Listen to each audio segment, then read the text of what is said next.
같이 잠깐 기도드리겠습니다.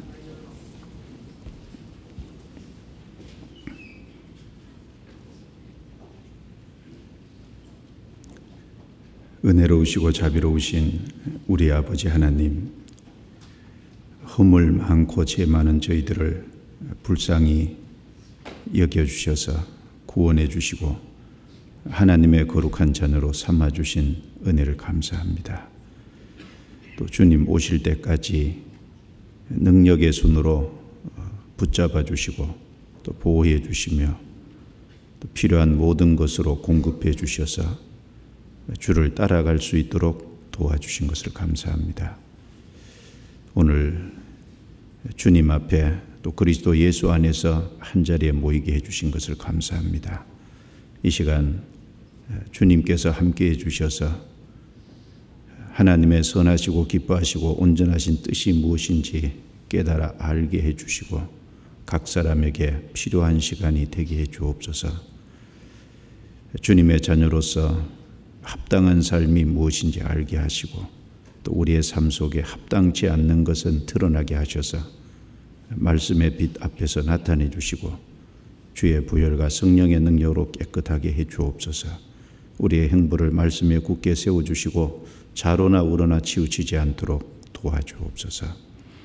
수양관에서 진행되고 있는 4차 수양에 이 기간에도 함께해 주셔서 주의 역사와 능력을 나타내 주시고 이번에 많은 사람이 구원을 받고 돌아가게 해 주옵소서. 그곳에 참석한 사람 중에 한 사람도 이뤄지지 않도록 은혜와 자비를 베풀어 주옵소서.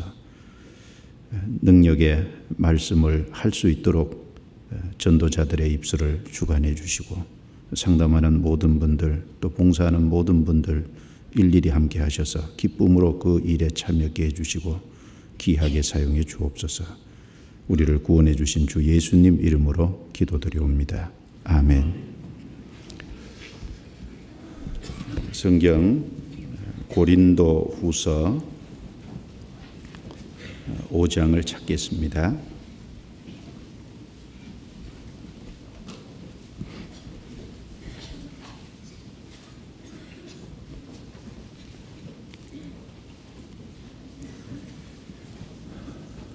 고린도 후서 5장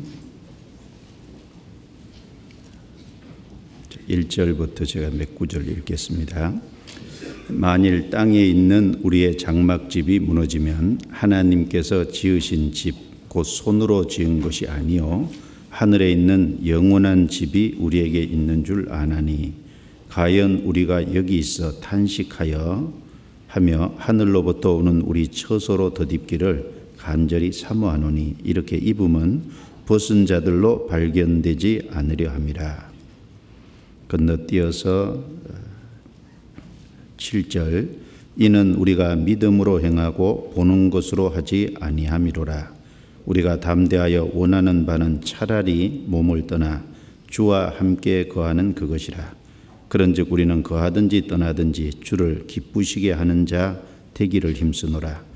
이는 우리가 다 반드시 그리스도의 심판대 앞에 드러나 각각 선악간에 그 몸으로 행한 것을 따라 받으려 함이라. 건너뛰어서 14절 그리스도의 사랑이 우리를 강건하시는도다. 우리가 생각건대 한 사람이 모든 사람을 대신하여 죽었은즉 모든 사람이 죽은 것이라. 저가 모든 사람을 대신하여 죽으심은 산 자들로 하여금 다시는 저희 자신을 위하여 살지 않고 오직 저희를 대신하여 죽었다가 다시 사신 자를 위하여 살게 하려 함이니라. 그러므로 우리가 이제부터는 아무 사람도 육체대로 알지 아니하노라. 비록 우리가 그리스도도 육체대로 알았으나 이제부터는 이같이 알지 아니하노라.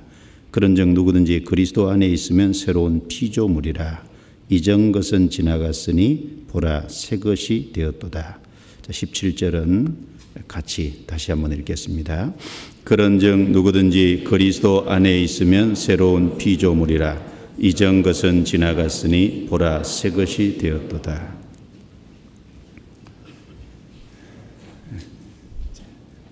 지난 중고등부 수양회까지 이제 3번의 수양회를 마쳤습니다. 1차와 2차 또 중고등부에서 많은 분들이 구원을 받고 또 학생들도 꽤 많은 학생들이 참여해서 구원을 받고 또 침례를 받고 돌아갔습니다. 이번에 4차 수양회가 오늘부터 시작인데요. 사전 접수가 9,350명이 사전 접수를 해서 내심 마음에 걱정을 많이 했습니다. 사전 접수가 9,000명을 넘는 경우는 사실 드물거든요. 그래서 1, 2차도 아니고 작년에도 9,000명을 넘긴 적은 없는데 9,350명이라서 한 1,500명은 좀 되겠다. 최종 그렇게 걱정을 해서 숙소 때문에 많이 걱정을 좀 했습니다. 근데 지금 6시 통계로 이제 9,881명이 등록을 하셨고 타차수는 다른 차수에 접수를 하시고 이제 오신 분이에요. 한 번 접수하면 전도할 때 여러 차수에도 전도할 수 있잖아요. 그래서 타차수에 접수하시고 오신 분이 806명에서 1,687명입니다. 그래서 숙소 때문에 걱정이 좀 됩니다. 그래서 수양관 숙소가 한 9,000명 조금 한 9,200~300명 정도 수용할 수 있는데 그래서 실참 인원은 아마 한 9,000명 정도 내외로 될 거라고 생각해서 이제 이 정도면은 좀 어렵기는 하지만 수양회를 하는 데는 무리가 없겠다 생각되고 또 전화를 해봤더니 실제 좀 복잡하기는 한데 그래도 주무시고 하는데 좀 할 수 있겠다고 그래서 좀 안심이 됩니다. 기도를 많이 해주시고 그리고 이번에 전도를 하겠다고 전도하려고 참석하신 분이 제일 많아요. 그래서 전도를 하겠다고 파악된 분들만 이제 사전 접수에 하신 분만 청년 이상이 한 1,300명 되니까 상당히 많습니다. 그래서 이번에 많은 사람이 구원을 받으리라고 생각이 됩니다. 같이 기도해 주시고 마음을 모아 주시기 바랍니다. 오늘은 이 고린도후서 5장을 중심으로 해서 말씀을 좀 같이 나눠볼까 합니다.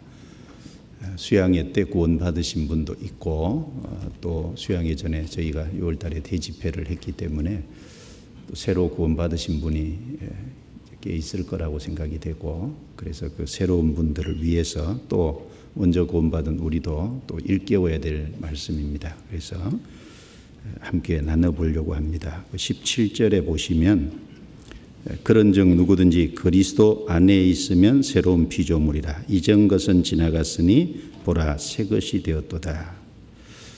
누구든지 그리스도 안에 있으면 누구든지는 예외가 없죠.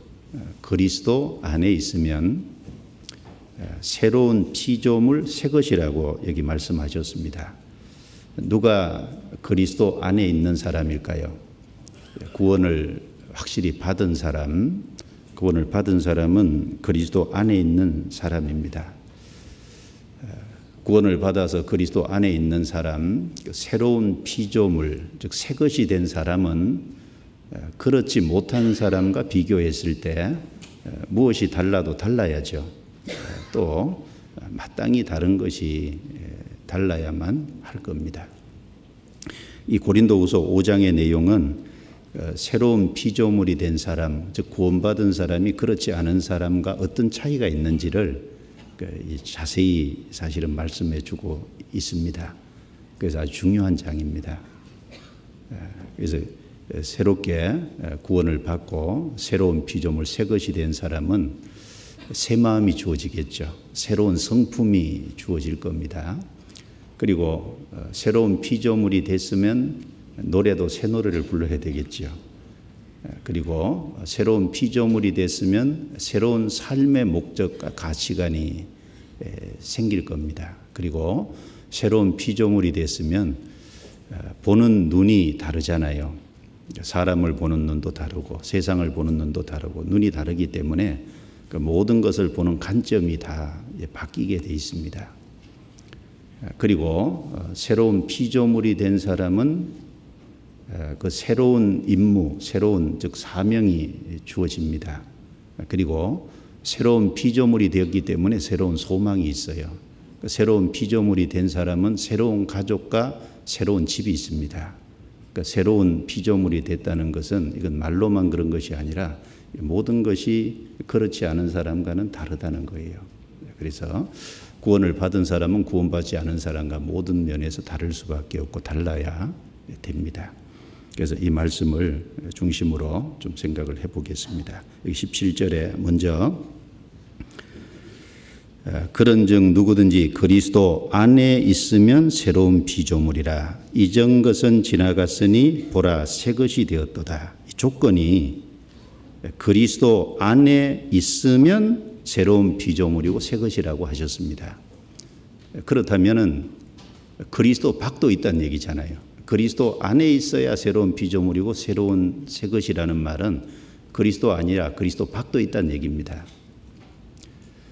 우리가 구원받기 전에는 그리스도 밖에 있었다는 말이 되고 지금 구원받지 못한 모든 사람은 그리스도 밖에 있다는 말이 됩니다. 그리고 그리스도 밖은 어딜까요? 그리스도 밖을 다른 말로 하면 아담 아닙니다. 그래서 이 세상은 아담 아니든지 그리스도 아니든지 둘 중에 하나잖아요. 그리스도 밖에 있다는 말은 아담 안에 있다는 말이고 아직 그리스도 안에 들어오지 못했다는 이제 말이 됩니다. 인간이 최초로 에덴 동산에서 아담이 범죄한 이후에 그 아담의 씨를 받아나서 태어난 모든 사람은 아담 안에 있는 겁니다. 그리고 그 아담 안에서 살아가면서 하는 모든 것은 전부 옛 것이고 흠 것이고 새 것이 아닙니다. 구원받은 이후에 새 것이 되고 구원받은 이후에 새로운 피조물이 됩니다. 그럼 구원받기 전에는 새 것이 아니라는 말이고 흠 것이라는 말입니다. 그리고 새 것이 아니고 옛 것이라는 말이죠. 성경 여기 접으시고 자주 펼 겁니다. 여기 접으시고 전도서 1장을 보겠습니다. 전도서 1장.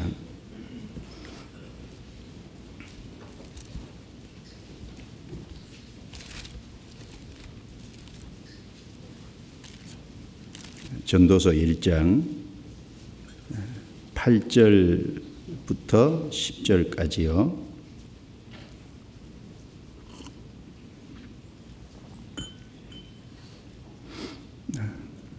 9절 10절만 같이 읽겠습니다. 이미 있던 것이 후에 다시 있겠고 이미 한 일을 후에 다시 할지라 해 아래는 새 것이 없나니 무엇을 가르쳐 이르기를 보라 이것이 새 것이라 할 것이 있으랴. 우리 오래전 세대에도 이미 있었느니라. 고린도후서 5장 17절 말씀에는 보라 새 것이 되었도다 이렇게 말씀하셨는데 이 말씀에는 해 아래는 새 것이 없다고 하셨고 무엇을 가르쳐 이르기를 보라 이것이 새 것이라 할 것이 있으랴. 해 아래라는 말은 해 아래는 이 세상 땅이잖아요. 땅에서 되어지는 모든 일은 이제 새 것이 없다. 해 아래에서 일어나는 것을 가르쳐서 새 것이라 할 것이 정말 있느냐. 그런데 우리 주변을 한번 잘 돌아보면은 과거에 없던 과거 사람들이 쓰지 못했던 것을 우리는 많이 누리고 삽니다. 과거에 없었던 것이 많아요. 뭐 비행기도 과거 사람들은 타지 못했는데 우리는 비행기도 타고 다니고 자동차도 그렇고 우리 멀리 안 가더라도 어디 가정에 보면은 세탁기, 냉장고, 가스레인지 뭐 온갖 그리고 지금도 공장에서 새로운 것들이 계속 찍혀 나옵니다. 그런데 여기 하나님의 말씀에는 해 아래는 새 것이 없다. 무엇을 가르쳐 새 것이라 할 것이 있으랴. 왜 이렇게 말씀하셨을까요? 왜 이렇게 말씀을 하셨냐 하면은 아담 안에서 되어지는 것이기 때문에 이렇게 말씀하신 거예요. 아담 안에서 태어난 모든 사람은 날 때부터 죄인이기 때문에 사실은 새 것이라고 할 수 없어요. 새 사람이 아니라 헌 사람이잖아요. 헌 사람. 그리고 그 아담 안에서 태어난 사람들, 그 죄인이 그 죄인인 가운데서 행하는 모든 되어지는 무엇을 만들어내고 새롭게 무엇을 발견해내고 무엇을 만들어낸다고 할지라도 그 모든 것은 아담 안에서 되어지는 것이기 때문에 새 것이 아닙니다. 그건 다 헛것이고 옛것입니다.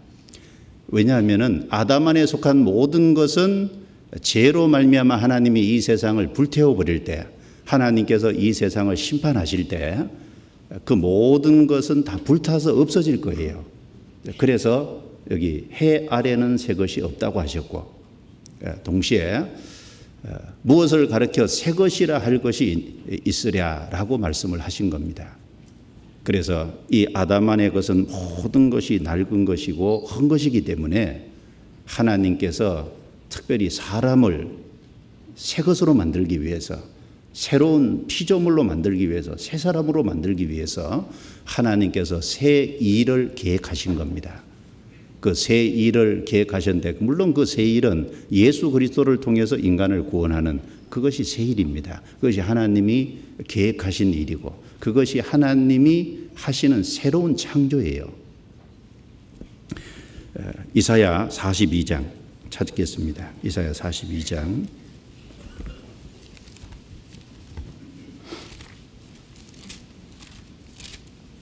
이사야 42장 9절입니다. 예수님 오시기 700년 전에 하나님께서 이사야 선지자를 통해서 이렇게 말씀을 하셨습니다. 같이 읽어볼까요?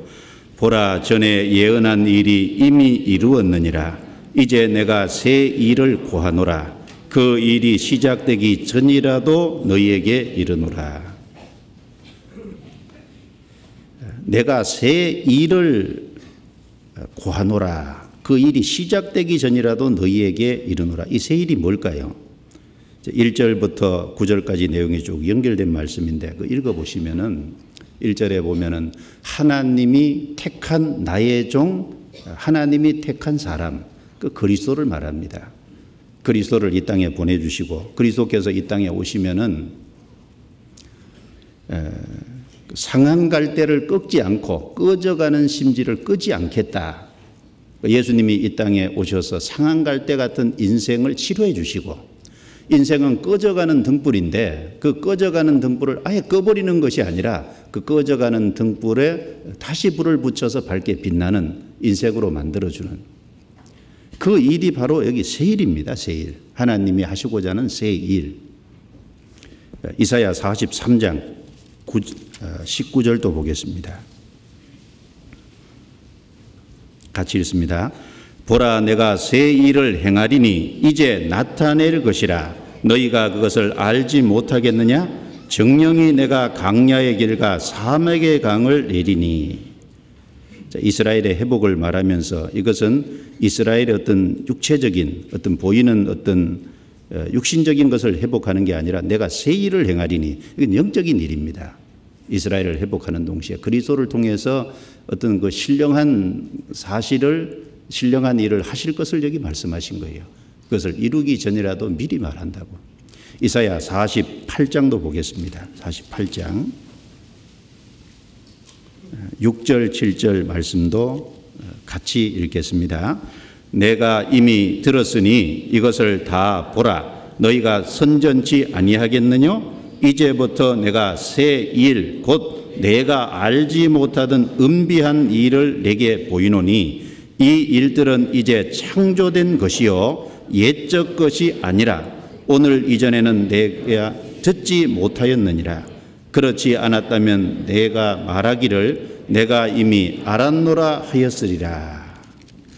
여기서도 하나님께서 내가 새 일, 내가 알지 못하던 은비한 일을 내게 보이겠다. 바로 그리스도를 통해서 사람의 영혼을 구원하시고 그 새로운 성품을 가진 새로운 사람을 창조하실 것을 여기 새 일이라고 하셨어요. 그리고 여기 은비한 이런 건 감춰졌던 것을 하나님이 말씀해 주신 겁니다. 그래서 이것을 특별히 창조된 것이요 그랬어요. 과거에서부터 그런 것이 있었던 것이 아닌 새로운 창조에 해당하는 일이다. 우리가 어떤 물질적인 세계를 창조한, 태초에 하나님이 천지를 창조하시니라, 그 창조가 아니라 새로운 창조에 속한 하나님께서 새롭게 창조하는 그 일이라는 걸 말씀한 거예요.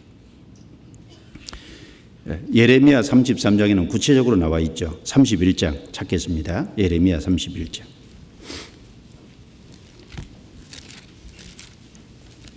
자, 그 새 일을 창조하신다 그랬는데 그 일이 무엇인지 구체적으로 한번 보시죠. 예레미야 31장 22절요. 같이 읽겠습니다. 패역한 딸아 내가 어느 때까지 방황하겠느냐. 여호와가 새 일을 세상에 창조하였나니 곧 여자가 남자를 안으리라. 자, 이사야 48장에도 창조된 것이라고 했고 여기도 여호와가 새 일을 세상에 창조하셨다. 그 새로운 일을 창조하셨다. 그 새로운 일이 무엇이냐 하면 곧 여자가 남자를 안으리라. 이게 무슨 말씀일까요? 여기서 여자는 마리아가 아닙니다. 여기서 말하는 여자는 이스라엘 민족을 가리키는 겁니다. 그리고 여기 안으리라라는 말은 원래 원어적 의미로 사전적 의미는 둘러싸리라 그 말입니다. 이스라엘 민족의 역사 속에 예수 그리스도가 옵니다. 이 남자는 예수 그리스도를 가리키죠. 그 예수 그리스도가 오셔서 이스라엘 민족이 그리스도를 둘러싼다는 것은 그리스도가 중심이 된다는 말씀인 겁니다. 바로 그리스도가 중심이 되는 이 세상에 그리스도가 중심이 돼서 이루는 새 창조를 그 일을 주님이 창조하시겠다는 말씀이에요. 그래서 이 예레미야 31장을 쭉 읽어보시면 예레미야 31장에는 바로 그리스도를 통한 새로운 창조에 대한 말씀이 대한 예언이 이제 많이 있어요. 그 중에 예수님이 초림하셨을 때 그 헤롯 대왕은 베들레헴에서 왕이 난다는 어떤 그런 얘기를 듣고 베들레헴에 군사를 보내서 2살 아래 난 아이들을 다 죽였습니다. 그래서 그 예루살렘에 2살 아래로 있는 아이들이 죽고 그 부모들이 큰 어떤 슬픔과 애통과 통곡하는 일이 있었겠죠. 그 아이를 잃어버린 아이가 죽임을 당한 그 부모들은 무엇으로도 위로받기가 참 어려울 겁니다. 그래서 그 예수님이 초림하셨을 때 베들레헴에서 2살 아래 아이들이 즉 영아가 학살될 것이 이 예레미야 31장에 미리 예언이 돼 있었어요. 15절을 보겠습니다. 15절.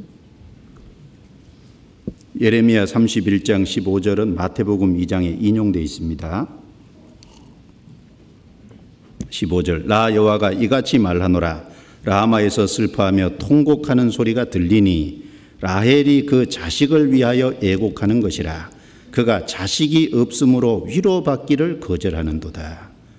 바로 베들레헴의 2살 아래 아이들이 죽음으로 그 부모들이 애통하고 통곡하고 이제 참 위로받지 못하는 그런 일들이 있을 것을 미리 예언하신 내용입니다.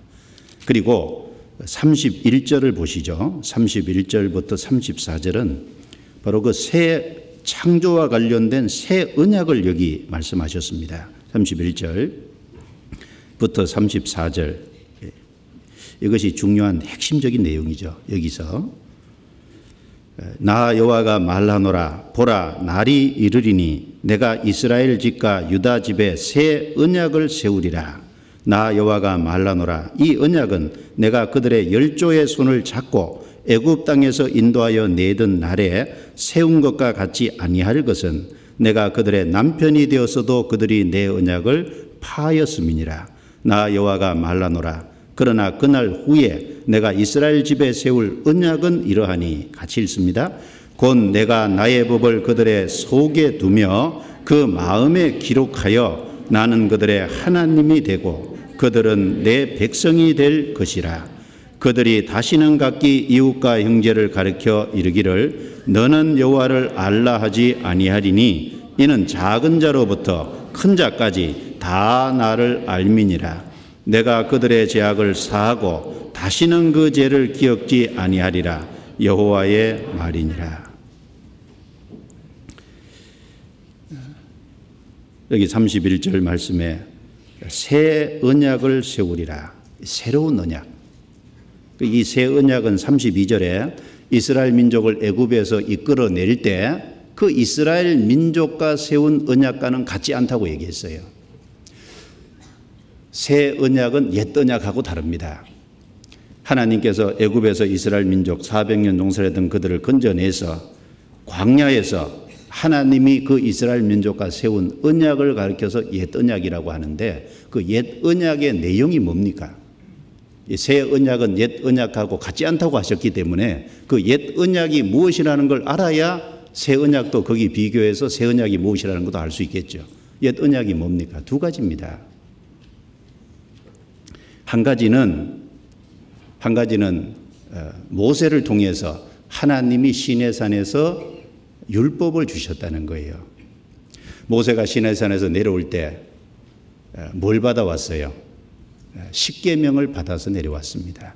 그 십계명이 기록된 두 돌판, 그 십계명이 기록된 두 돌판, 그 너는 나 외에 다른 신을 섬기지 말라부터 탐내지 말다까지 그 10가지 계명은 그건 하나님의 거룩하신 말씀이고 그건 좋은 것이지만 그런데 문제는 그것을 어기면 하나님께서 벌을 받으리라고 하셨어요.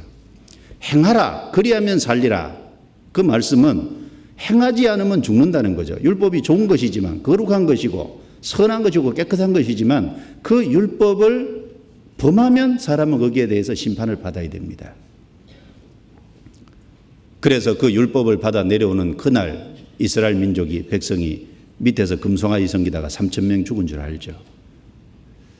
그리고 모세가 시내산에 내려올 때 그 율법만 받아 내려왔어요. 또 한 가지 더 받아온 것이 있어요. 잘 생각해 봐요. 율법만 받아왔을까요? 아니면 또 한 가지 더 받아온 것이 있을까요? 사실은 두 가지를 받아왔습니다. 한 가지는 뭐냐면 성막의 설계도를 받아서 내려왔어요. 성막의 설계도. 성막이 뭡니까? 성막은 이스라엘 백성들이 그 율법을 범했을 때 그 율법을 범한 죄를 용서받는, 짐승을 잡아서 제물을 드림으로 말미암아 용서받는 장소가 바로 성막이었잖아요. 그런데 이 성막에서 제물을 드려서 죄를 용서받는 것은 불완전한 겁니다. 왜냐하면은 사람이 죄를 범했는데 짐승을 대신 바치라. 그 말은 그건 그림자고, 그리고 그 성막에서 짐승을 잡아 바치는 것은 자주 반복했어요. 이스라엘 백성들이 범죄할 때마다 혹은 이스라엘 백성들이 1년 동안 지은 죄를 한꺼번에 용서받는 7월 10일 매년 범죄할 때마다 혹은 매년 그 제사를 반복해서 드려야 됐어요. 그런 의미에서 불완전한 겁니다. 그런데 하나님께서 바로 이 남자가 여자를 안으리라. 이스라엘 역사 속에 그리스도를 보내주시고 한 남자를 보내주시고 그 남자를 통해서 약속하신 새 언약은 바로 옛 언약, 모세에게 주셨던 그 두 가지 옛 언약과는 전혀 반대된다는 거예요. 전혀 다르다는 겁니다. 어떤 의미에서 다를까요? 그 말씀이 33절, 34절에 기록이 되어 있습니다. 이 내용이 신약 성경 히브리서 8장과 히브리서 10장에 자세히 인용되어 있잖아요. 히브리서 8장에 가겠습니다. 히브리서 8장.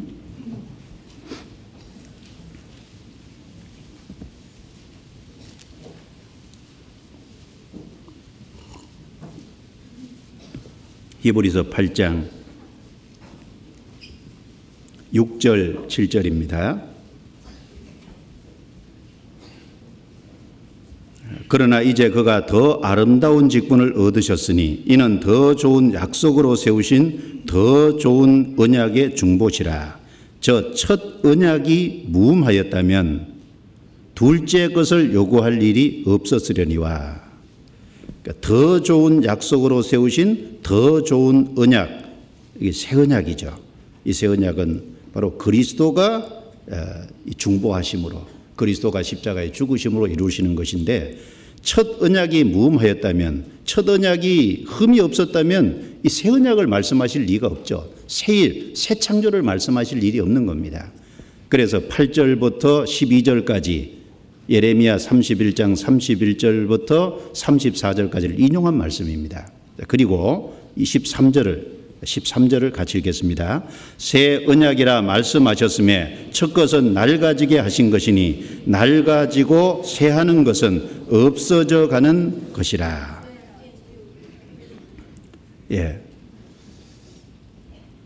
새 언약이라고 이 예레미야를 통해서 말씀하셨는데, 이것은 새 언약이라고 했겠으면 이 첫 것은 낡아지고 그 다음에 새하고 없어져 가는 것이니라 라고 말씀했습니다. 그 히브리서 10장까지 쭉 인용을 하시면서 히브리서 10장에 이렇게 말씀했어요. 히브리서 10장 16절부터 18절을 보겠습니다. 결론을 이렇게 내놨습니다. 차이가 역시 두 가지죠. 16절부터 18절까지 같이 읽습니다.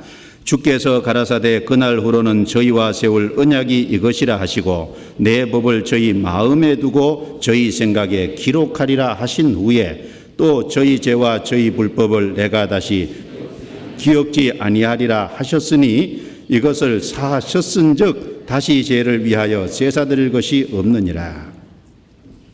자, 여기 아주 중요한 말씀이 있습니다. 그날 후로는 저희와 세울 언약이 이것이라 하시고 내 법을 저희 마음에 두고 저희 생각에 기록하리라. 자, 내 법을 저희 마음에 두고 저희 생각에 기록하리라. 옛 언약과 새 언약의 차이는, 새 언약은요 돌판에 기록하는 것이 아니에요. 새 언약은 어디다 기록합니까? 새 언약은 저희 마음에 기록하고 저희 생각에 기록하리라. 새 언약은 우리 마음에 기록하는 겁니다. 옛 언약은 돌비에 기록이 됐지만 새 언약은 우리 마음에 기록되는 거예요. 그리고 옛 언약에 기록된 내용이 뭐예요? 옛 언약에 기록된 말은 여러 가지가 있죠. 그런데 그것은 종합하면 행하면 살고 행하지 않으면 죽는다는 겁니다. 그런데 새 언약인 예수님께서 이루시는 것은 무엇이에요? 내가 저희 불법을, 저희 죄와 저희 불법을 내가 다시는 기억지 아니하리라 하셨으니 이것을 사하셨은즉 다시 죄를 위하여 제사 드릴 것이 없느니라. 그렇죠. 구약은 짐승을 잡아서 이제 자주 반복해서 했지만 이제 예수님은 단번에 죽으셔서 영원한 속죄를 이루셨기 때문에 저희 죄와 저희 불법을 내가 다시 기억지 아니하리라. 이것을 사하셨은즉 다시 죄를 위하여 제사 드릴 것이 없다고 하셨습니다.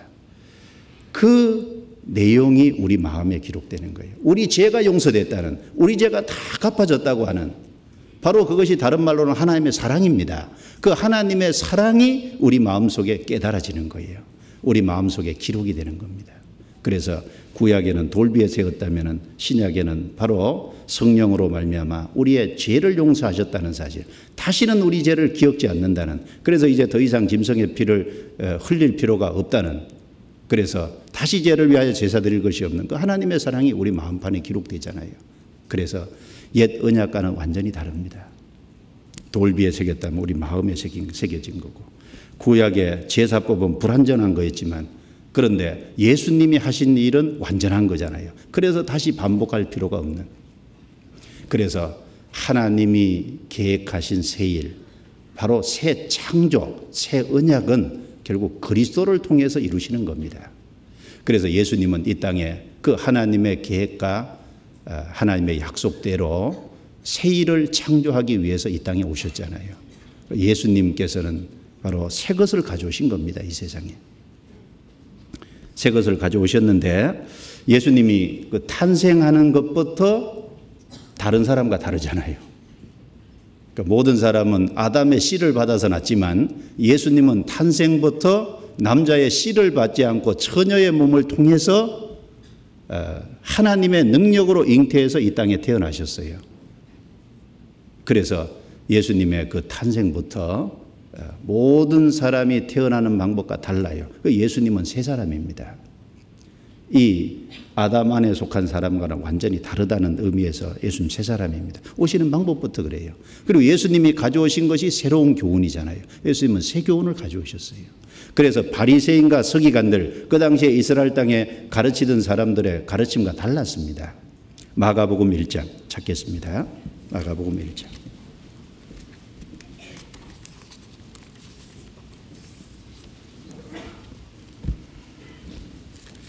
마가복음 1장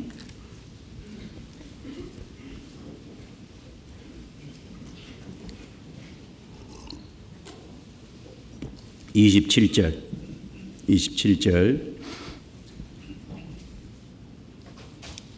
같이 읽겠습니다. 다 놀라 서로 물어 가로되 이는 어찌미뇨 건세 있는 새 교훈이로다. 더러운 귀신들을 명한즉 순종하는도다 하더라. 예. 어쩌미뇨 건세 있는 자의 새 교훈이로다. 예수님이 이스라엘 땅에 오셔서 말씀을 가르치고 계실 때요, 거기서 말씀을 듣는 이스라엘 백성들은 예수님의 가르침이 기존의 바리새인 서기관들의 가르침과 다르다는 걸 아셨어요. 예수님이 마태복음 5장부터 7장까지 산에 올라가 앉으시니까 많은 사람들이 나오고 가르치신 그 산상수훈에 대한 내용을 다 들은 사람들이 서기관과 바리새인의 가르침과는 전혀 다른 건세 있는 자의 새 교훈이라고. 이 건세, 예수님은 건세가 있는 자의 가르침을 가르치셨어요. 예수님은 무슨 말씀을 하시든지 자기가 최종 권위가 있는 자처럼 말씀하신 겁니다. 예를 들면 옛사람에게 들은 바, 옛사람에게 말한 바, 살인치 말라 했다는 것을 너희가 들었으나 나는 너희에게 이르노니 형제를 노하는 자마다 심판을 받게 되고 라가라 하는 자는 공의에 잡히게 되고 미련한 놈이라 하는 자는 지옥불에 들어가게 되리라. 말씀을 하시면서 나는 너희에게 이르노니, 나는 이렇게 말한다. 나는 부활이고 생명이다. 나는 참 포도나무다. 누구든지 나로 말미암지 않고는 아버지께로 올 자가 없느니라. 내가 문이다. 예수님은 자신이 최종 권위가 있는 것처럼 항상 그렇게 말씀하셨습니다. 그러니까 권세 있는 자의 교훈이라는 것을 이스라엘 사람들은 눈치챘습니다. 예수님은 바다를 잔잔케 하고 세차게 부는 바람을 고요하게 만들었잖아요. 바람아 고요하라, 바다에 잔잔하라. 딱 멈췄어요. 누가 그럴 수 있겠어요? 죽은 지 나흘 된 나사로에게 나사로야 나오너라 그러니까 죽은 지 나흘 된 나사로 뻘떡 살아서 일어나왔습니다. 예수님은 바로 새로운 교훈, 새로운 가르침을 가르치신 겁니다.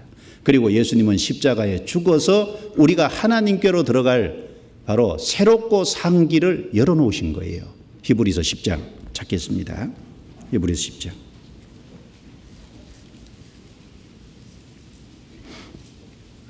(19절) (20절)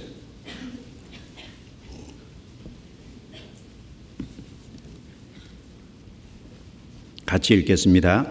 그러므로 형제들아 우리가 예수의 피를 힘입어 성소에 들어갈 담력을 얻었나니 그 길은 우리를 위하여 휘장 가운데로 열어놓으신 새롭고 산 길이요 휘장은 곧 저희 육체니라. 여기 그 길은 우리를 위하여 휘장 가운데로 열어놓으신 새로운 길이다.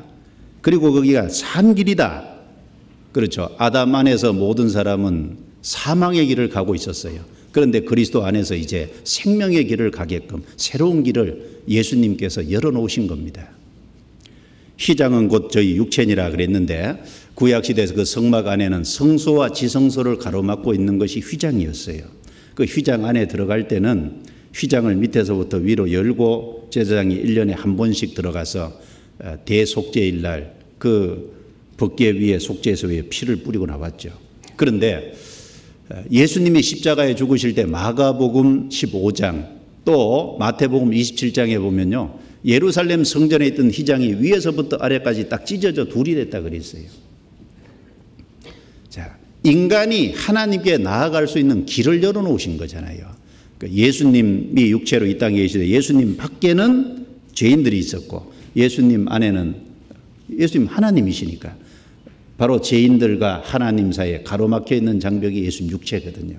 예수님의 육체가 바로 인간과 하나님 사이에 죄로 가로막혀 있는데 바로 예수님이 그 자리에 중보자로 죽으신 겁니다. 그래서 인간이 하나님께 들어갈 수 있는 길을 열어놨잖아요. 예수님이 이 땅에 오셔서 처음 공생애를 시작하시기 전에 요단강에서 침례를 받으셨죠. 침례는 죄인이 받습니다. 그런데 예수님은 죄인이 아닌데 왜 침례를 받았겠어요? 죄인의 대표로서 침례를 받으신 겁니다. 예수님이 요단강 물에 들어가신 것은 예수님의 죽음을 가리키고 예수님이 요단강 물에서 올라오신 것은 예수님의 부활을 가리키지 않습니까? 바로 예수님은 요단강에서 침례를 받음으로 바로 자신이 우리 구세주라는 걸 미리 공포하신 거예요. 바로 우리 죽음과 부활을 통해서 우리 죄를 용서해 줄 것을 미리 가르쳐 주신 겁니다. 많은 사람에게 공포하신 거예요. 실제로 예수님이 죽으시고 부활하셔서 우리 죄를 다 해결하셨어요. 예수님 침례를 받고 올라오실 때 하늘문이 열렸습니다. 그 말은 예수님이 죽으시고 부활하시기 전에 하늘문이 닫혀 있다는 말이잖아요. 바로 예수님의 죽음과 부활을 통해서 인간이 하나님께 들어갈 수 있는 문을 열어놓으신 겁니다. 그리고 성령이 비둘기같이 임하셨다는 말씀처럼 구원받은 사람 속에 성령이 오시잖아요. 그리고 이는 내 사랑하는 아들이요 내 기뻐하는 자라는 음성이 들렸는데 그 말씀처럼 하나님께서 바로 예수 그리스도의 죽음과 부활을 통해서 제사함을 받은 사람의 성령을 주실 뿐 아니라 하나님의 자녀라고 인정하시고 받아주실 것을 미리 보여주신 겁니다. 그래서 예수님은 바로 새 것을 가져오셨고 새 일을 십자가를 통해서 하심으로 우리가 하나님께로 들어갈 수 있는 그 새로운 길을 열어놓으셨습니다. 그래서 하나님이 창조하신 새 일은 결국 그리스도를 통해서 우리의 영혼을 구원하시는 일, 그래서 우리를 천국 들어가게 하시는 일, 그것이 하나님이 하시는 새 창조고 새 일입니다. 그래서 우리는 그 그리스도를 받아들일 때, 그리스도께서 이루신 속죄의 사실을 받아들일 때 그리스도 안에 들어가고, 그리고 동시에 새로운 피조물이 되고 새 것이 됩니다. 자, 고린도후서 5장 17절에 누구든지 그리스도 안에 있으면 새로운 피조물이라 이전 것은 지나갔으니 보라 새 것이 되었도다. 그 말씀을 잘 생각해 보세요. 그러면 그리스도 안에 있으면 새로운 피조물이라 이 말씀은 모든 사람은 그리스도 밖에 있다가 구원받을 때 안으로 들어간단 말이잖아요. 그러면은 이 말씀은 그리스도 안에 들어오는 경험이 있다는 얘기고 그리스도 안에 들어오는 때가 있다는, 그리스도 안에 들어오는 확실한 시점이 있다는 얘기가 되지 않습니까? 이전 것은 지나갔으니 보라 새 것이 되었도다. 그 말씀도 이전 것하고 새 것, 이전 것이었다가 새 것이 된 경험이 있다는 얘기잖아요. 이전 것에서 새 것이 된 시점이 있다는 얘기죠. 그냥 교회만 다닌다고 열심히 한다고 천국 가는 것이 아니라 그리스도 밖에 있다가, 즉 아담 안에 있다가 반드시 그리스도를 통해서 구원을 받는 경험을 하고, 그리고 그리스도 안에 들어와야 돼요. 그래야 그 사람이 새로운 피조물이고, 그리고 그 사람이 하나님 보실 때 새 것입니다. 새로운 창조물이 되는 거예요. 그래서 이 성경 말씀에 구원을 받지 않은 상태에서 구원받는 경험이 확실히 있고, 그리스도 밖에서 그리스도 안에 들어오는 시점이 확실히 있다는 걸 성경에 많이 말씀해 놨잖아요. 골로새서 1장 6절에 보면 이 복음이 이미 너희에게 이르매 너희가 듣고 참으로 하나님의 은혜를 깨달은 날부터, 깨달은 날이라 그랬거든요. 깨달은 날이 있죠. 그리고 베드로전서 2장을 찾겠습니다. 베드로전서 2장.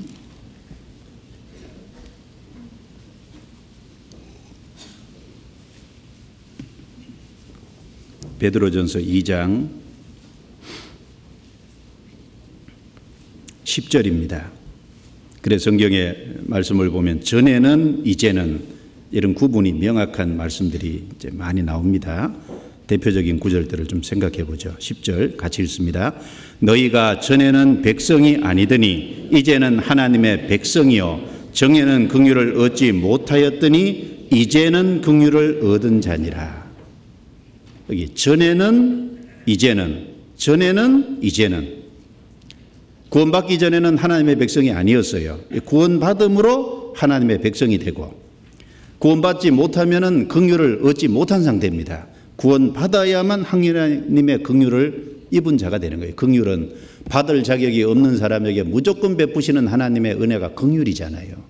인간이 무슨 자격이 있어서, 인간이 무슨 선혜석을 받는 것이 아니라 하나님이 일방적으로 사람을 사랑하셔서 베푸시는, 그게 이제 긍휼입니다. 구원을 받은 사람은 그 하나님의 긍휼을 받은 사람이 되는 거예요.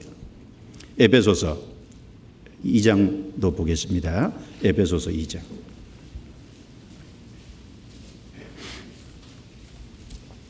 에베소서 2장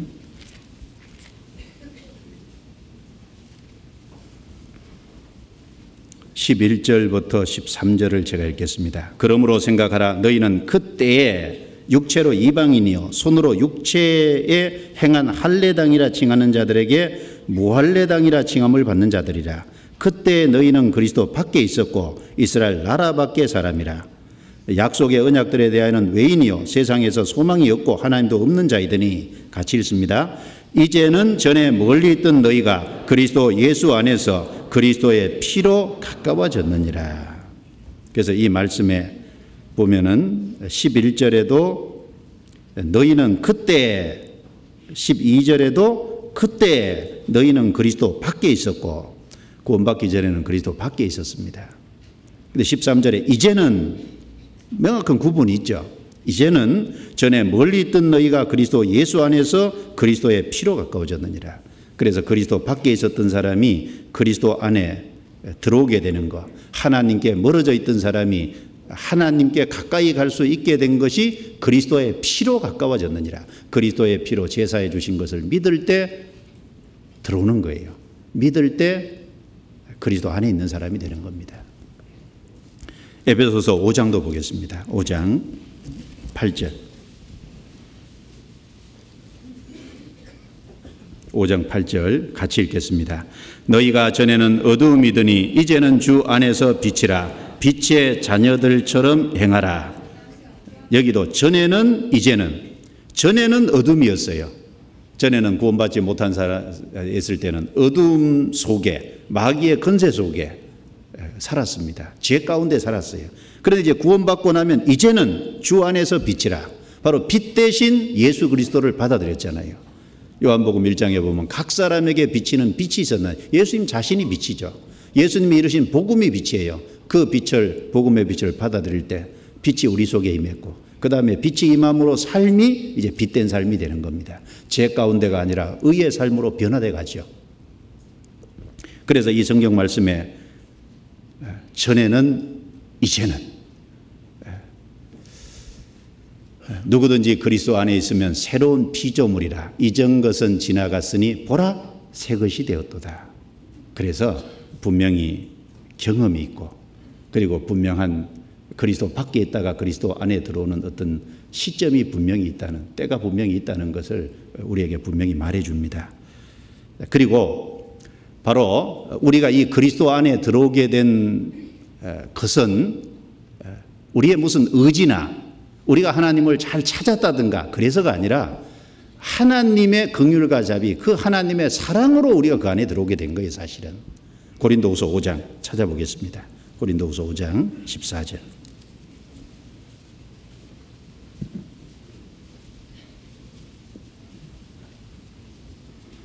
(5장 14절) 같이 읽습니다. 그리스도의 사랑이 우리를 강건하시는도다. 우리가 생각건대 한 사람이 모든 사람을 대신하여 죽었은즉 모든 사람이 죽은 것이라.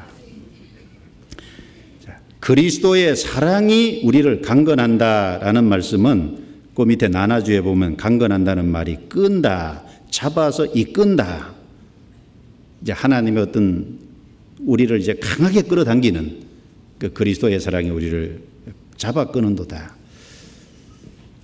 우리가 생각건대 한 사람이 모든 사람을 대신하여 죽었은즉 모든 사람이 죽은 것이다.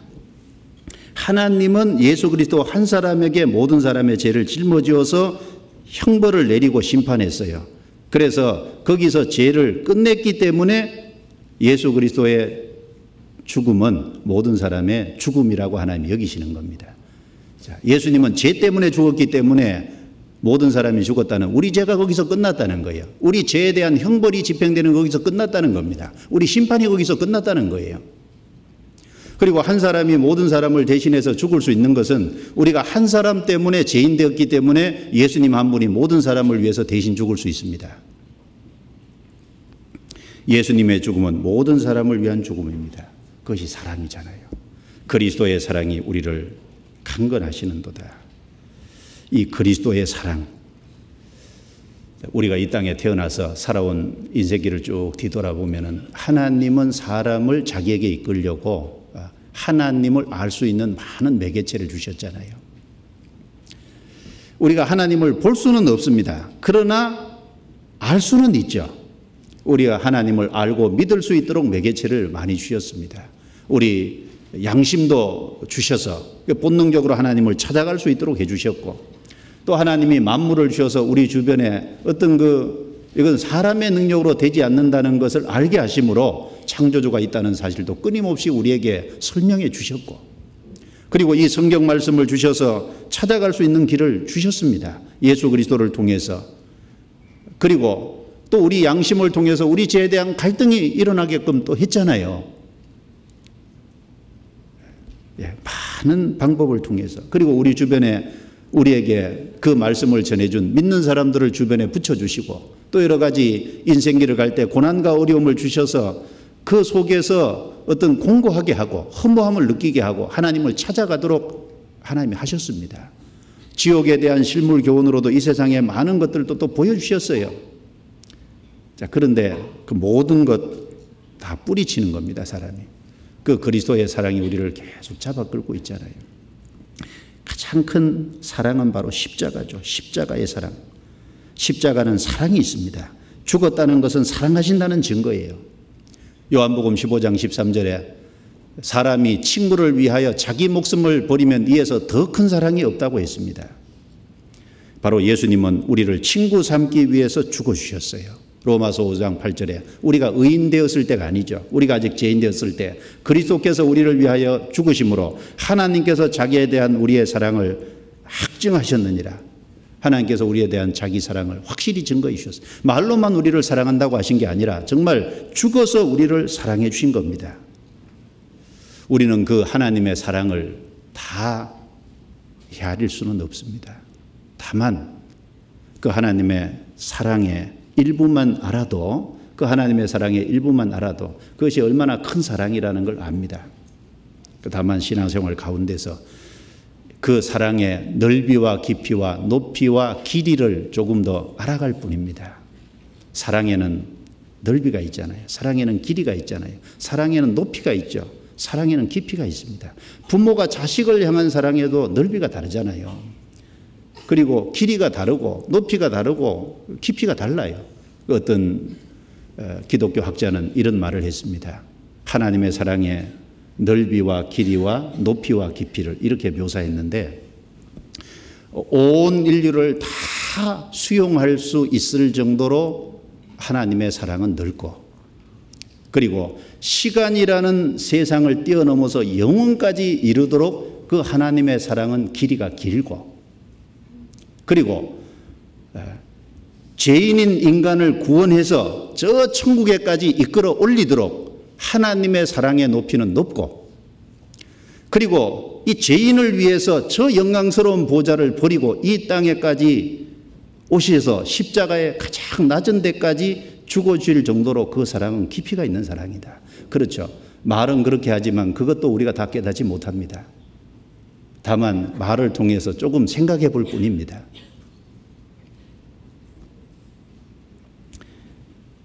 그래서 이 다윗은 그 자기를 향한 그 하나님의 사랑을 생각하면서 다윗은 사람이 무엇이간대요.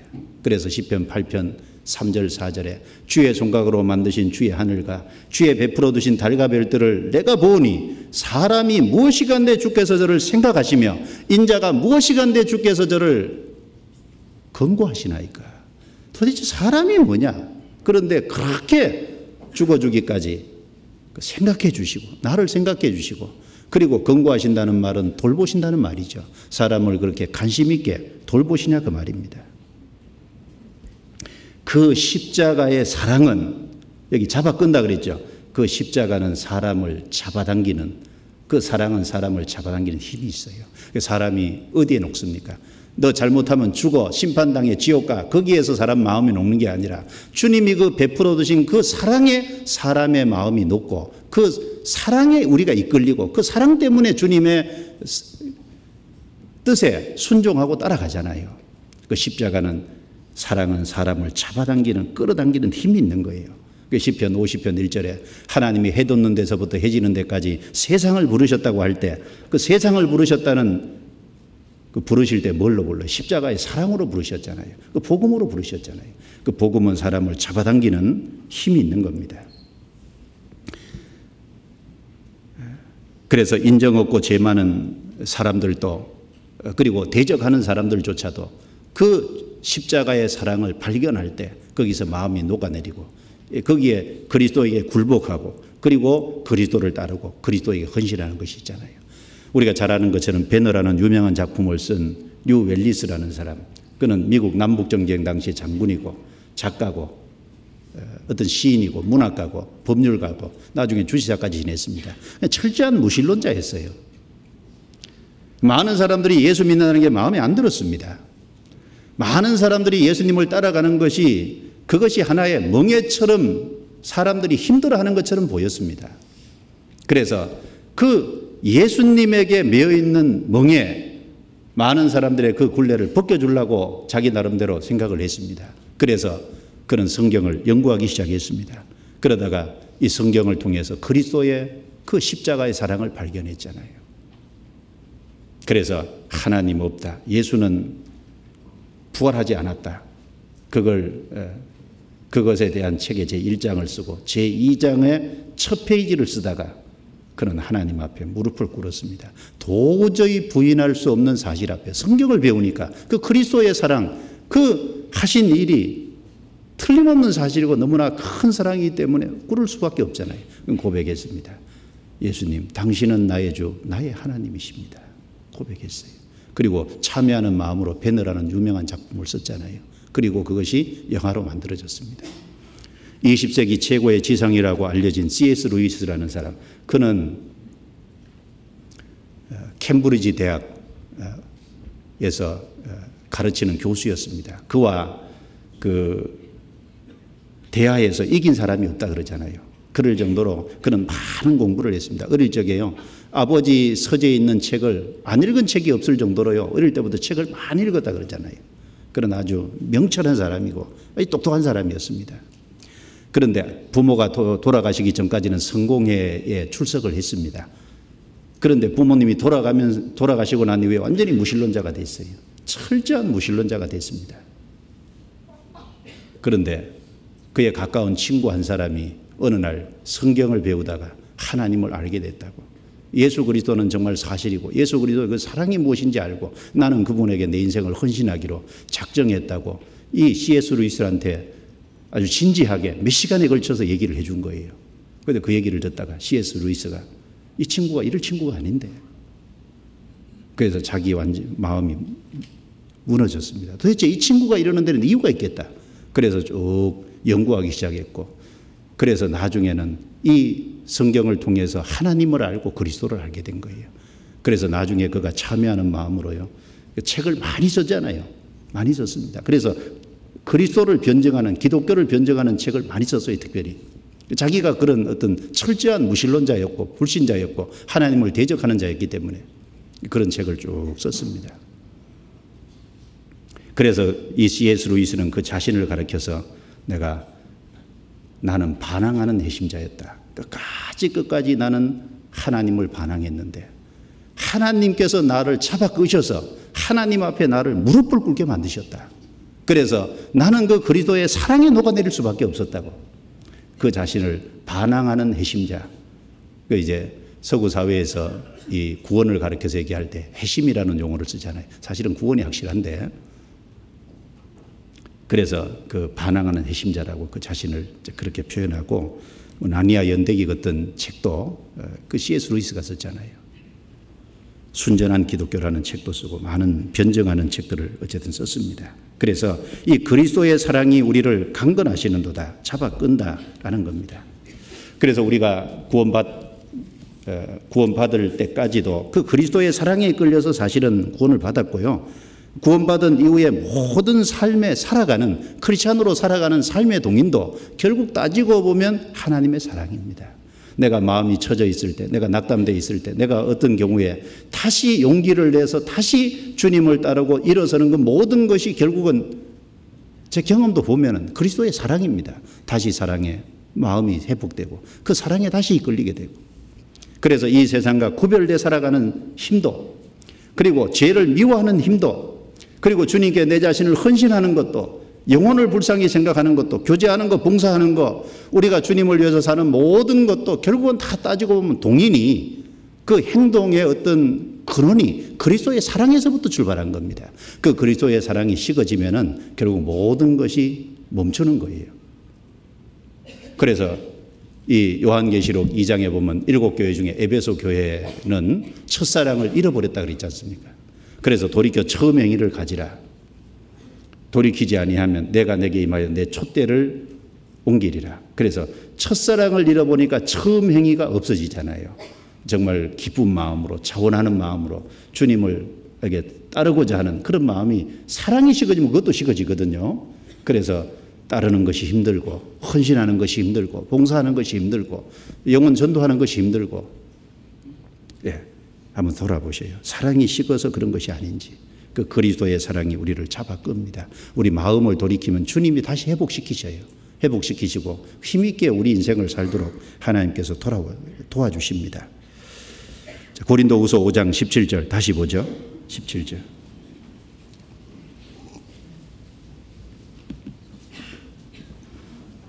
그런즉 누구든지 그리스도 안에 있으면 새로운 피조물이라.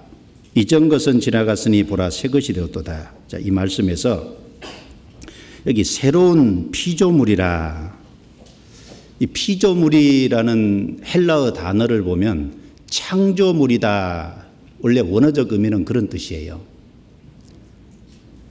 누구든지 그리스도 안에 있으면 새로운 피조물이라. 그 말이 다른 말로 바꾸면 누구든지 그리스도 안에 있으면 새로운 창조물이다라는 말입니다.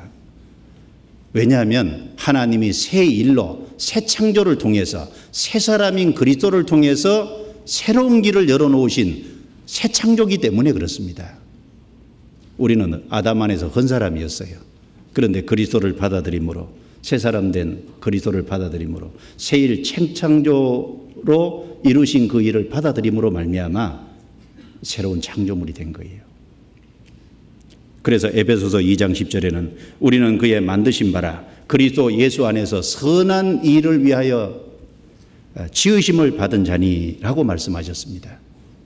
그래서 그 은혜를 인하여 믿음으로 말미암아 구원을 얻었다. 이것이 너에게 난 것이 아니라 하나님의 선물이다. 누구든지 자랑치 못한다. 그 말씀까지 하고 그 다음 말씀이 바로 우리는 그의 만드신 바라. 무슨 말입니까? 우리는 그의 창조물이다 그 말이에요. 다른 말로 우리는 그의 작품이다 그 말입니다. 왜 우리를 새롭게 창조하셨냐면 선한 일을 위하여 지으심을 받았다. 선한 일을 위해서 우리를 새롭게 창조하신 거예요. 그런 말씀이 성경에 많습니다. 그래서 새 창조물이다. 새로운 피조물이다. 새 것이다 라고 할 때 이것은 육신적인 것을 두고 하는 말은 물론 아니죠. 이 사람이 어떤 머리 모양도 조금 바꾸면요 새 사람 됐네 그러죠. 예를 들면 파마 안 하다가 파마를 이렇게 하면 야 새 사람 된 것 같다 그러고 하든지 옷만 좀 화사한 거 입어도 야 멋있게 보이는데 새 사람이네 이렇게 하잖아요. 요즘 또 뭐 성형을 하도 많이 하니까 이제 성형하면 야 새 사람 됐다 새 사람 됐다고. 그런데 물론 그런 것은 그 바꿔봐도 낡은 거예요. 그렇죠?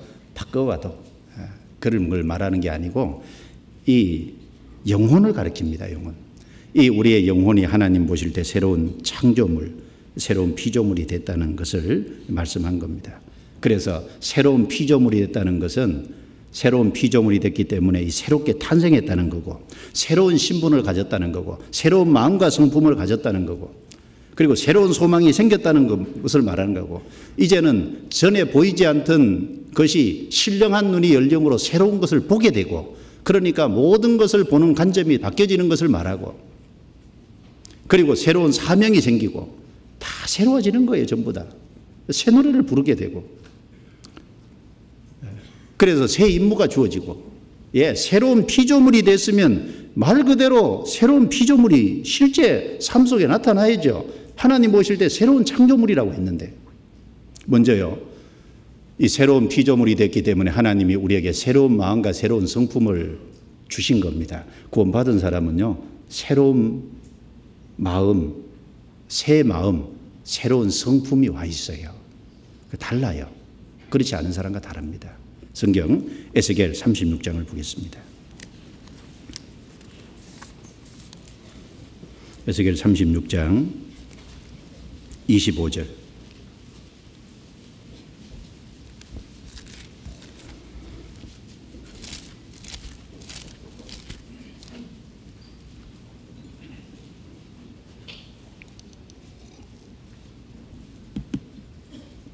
(25절) 26절까지요. 같이 읽어보겠습니다. 맑은 물로 너희에게 뿌려서 너희로 정결케 하되 곧 너희 모든 더러운 것에서와 모든 우상을 섬김에서 너희를 정결케 할 것이요 또 새 영을 너희 속에 두고 새 마음을 너희에게 주되 너희 육신에서 굳은 마음을 제하고 부드러운 마음을 줄 것이며. 자, 앞에 25절에 모든 더러운 것, 죄죠. 모든 우상을 섬김에서 너희를 정결케 한다. 물론 이것은 여기 맑은 물로 한다 그랬는데 요한복음 3장에 보면 물과 성령으로 너희를 거듭나게 하셨다 그랬습니다. 그래서 여기 물이라고 얘기할 때 물은 예수 그리스도의 죽음과 부활을 한꺼번에 말하고 있습니다. 죽음과 부활을 통해서 우리 죄를 깨끗하게 해주신 것, 그게 성경에 기록되어 있고, 그래서 그것이 전해짐으로 우리 죄가 깨끗이 씻어졌다는 것을 깨닫게 하는 거예요. 그래서 모든 더러운 것, 죄와 모든 우상을 섬김에서 이제 벗어나게끔 우리 죄를 깨끗하게 해주신 거예요. 자, 그리고 또 새 영은 성령을 말합니다. 우리에게 성령을 주시는 거예요. 그래서 새 마음을 주시는 겁니다. 성령이 오심으로 새 마음이 줘요. 비록 우리는 구원받지 못한 사람과 똑같이 죄성, 즉 죄의 기질을 갖고는 있지만 근본적으로 다른 것이 있어요. 근본적으로 다른 것은 구원을 받은 사람은 성령이 와 계시다는 겁니다. 새 영이 오셨기 때문에 새 마음이 주어져 있다는 것이 다른 거예요. 새 마음. 그래서 너희 육신에서 굳은 마음을 제하고, 과거에는 아주 돌처럼 단단한 마음이었어요. 그런데 이제 구원받으면 부드러운 마음이 돼요. 성령의 새 마음이 온 사람은 부드러운 마음. 굳은 마음은 돌 같은 마음이라 그랬고, 나나주에 부드러운 마음은 고기 같은 마음이라 그랬어요. 고기를 만지면 말랑말랑 하잖아요. 부드러운 마음으로. 그래서 구원을 받으면 새 마음이 주어지는데 어떤 마음이 주어질까요? 과거에는 예수였는데 구원받으면 예수님이 되잖아요. 맞죠? 그래서 예수님을 존경하고 예수님을 높이는 마음이 생겨요. 과거에는 예수님을 함부로 생각했잖아요. 예수님에 대해서 무시했잖아요. 예수님에 대해서 높이는 마음이 전혀 없었잖아요. 그런데 구원받으면 새 마음이 생기는데 예수님을 귀하게 생각하고 예수님을 존중히 생각하고 예수님이 높아지기를 원하고 그런 마음이 기본적으로 올라오는 겁니다. 자, 그리고 구원을 받으면 하나님이 우리에게 주신 말씀, 이 말씀을 통해서 그리스도의 피가 우리 죄를 다 사했다는 걸 깨달았기 때문에 그것이 믿어졌기 때문에 이 말씀이 소중히 생각되는 거예요. 그래서 이 구원받기 전에는 저는 붉은색 그릇 별로 안 좋아했거든요. 그런데 구원받고 나니까 붉은색 그릇은 무조건 예수님 피와 연상이 돼서 붉은색 그릇은 좋아지잖아요. 이상하게 붉은색 그릇은 친근감이 들고, 그리고 성경에서 피 얘기만 나오면 좋고 성경에서 구원 얘기만 나오면 좋고 그렇지 않습니까? 그리고 이 성경을 읽어야 되겠다 이 마음이 생기고, 비록 이제 어떤 분은 그럴 거예요. 과거에는 책을 많이 안 읽었던 분이라서 책 읽는 걸 힘들어하는 분이 있어요. 근데 그런 분은 성경 읽는 것도 힘들어하죠. 힘들어하는데 힘이 없어서 그렇지 봐야 되겠다 이 마음은 생기거든요. 성경을 보고 싶은 마음이 생기고 성경 말씀을 듣고 싶은 마음이 생기고, 그리고 구원받은 사람이 있으면 그 구원받은 사람과 좀 같이, 내가 비록 이 성격상 내성적이고 그렇지만 구원받은 사람이 모여있는 곳이면 가고 싶고 또 이제 간증하면 좀 듣고 싶은 마음도 있고, 그리고 구원받기 전에는 이 세상을 보는 눈이 전부 이 세상을 보는 눈인데 구원받으면은 저 위에 거 내세, 죽음 건너편에 내가 어떤 모습으로 주님 앞에 설까, 천국이 어떨까 이런 걸 그려보게 되잖아요. 내가 가야 될 천국이 어떤 곳일까 그려보잖아요. 지옥이라는 것이 어떤 곳일까 이렇게 생각해보고 지옥을 그려보는 만큼 지옥이 두려운 곳이라는 걸 알고 내 주변에 있는 사람을 불쌍히 여기고 건지려고 하는 마음도 생기지 않습니까? 그러니까 뭔가 다른 마음이 와 있는 거예요. 과거에 없던 마음이 생겼다 그 말이거든요. 그러니까 새 마음이잖아요. 새 마음. 그 죄를 미워하는 마음이 생기고, 그 죄 지으면 미안하지 않습니까? 주님한테. 그리고 이 죄가 몇 번 반복되면요. 죄가 몇 번 반복되면은 마음이 아프잖아요. 주님이 날 위해서 십자가에 돌아가셨는데 내가 이렇게 죄를 반복하는데 이거 하나 못 끝나 그러면 자기가 밉죠. 그렇죠? 자기가 미워진다니까요. 왜냐하면 주님께 죄를 지으니까 자기가 죄 지으면 자기가 믿고 이래서는 안 된다는 생각. 힘이 없어서 자꾸 이렇게 넘어지기는 하는데 그게 참 안타까운 마음이 들잖아요. 그래서 이 구원받으면 새 마음이 주어집니다. 그리고 구원받으면 일치한 마음이 주어지죠. 하나님과 같은 일치한 마음이 주어지거든요. 에스겔 11장 넘겨보겠습니다. 에스겔 11장 19절.